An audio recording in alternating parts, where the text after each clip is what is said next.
त्र्यंबकेश्वरमध्ये महिला भाविकांना लुटणारे दरोडेखोर जेरबंद.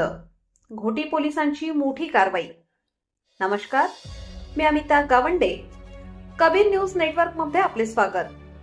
त्र्यंबकेश्वरमधून एक मोठी आणि खळबळजनक बातमी समोर येत आहे.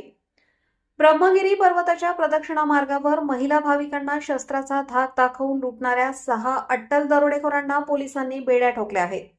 या सर्व आरोपींना आज न्यायालयात हजर करण्यात आले असून त्यांना पोलीस कोठडी सुनावण्यात आली आहे. पाहुयात या थराराचा सविस्तर अहवाल.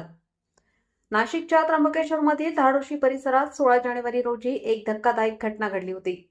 अहिल्यानगर येथील 10 महिला भाविक ब्रह्मगिरी पर्वताची प्रदक्षिणा करत असताना दबा धरून बसलेल्या दरोडेखोरांनी कोयता आणि चाकूचा धाक दाखवून महिलांच्या अंगावरील लाखो रुपयांचे सोन्याचे दागिने ओरबाडून नेले होते.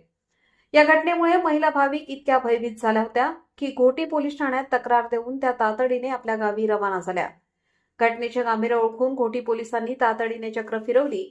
पोलिसांनी तक्रारदार महिलांशी संपर्क साधून सविस्तर माहिती घेतली आणि धाडोशी परिसरात मोठे सर्च ऑपरेशन राबवले. काल उशिरा पोलिसांनी या प्रकरणी 6 संशयित आरोपींना ताब्यात घेतले. प्राथमिक माहितीनुसार हे 6ही आरोपी धाडोशी परिसरातीलच रहिवासी असल्याचे समोर आले आहे.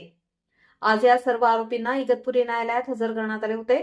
सरकारी पक्षाचा युक्तिवाद ग्राह्य धरून न्यायालयाने सर्व आरोपींना 28 जानेवारीपर्यंत पोलीस कोठडी सुनावली आहे.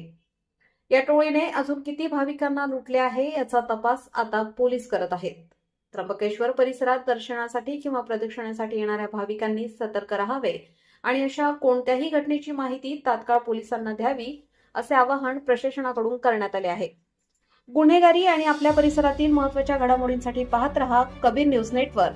ताज्या अपडेट्स मिळवण्यासाठी आमच्या चॅनलला सबस्क्राईब करा.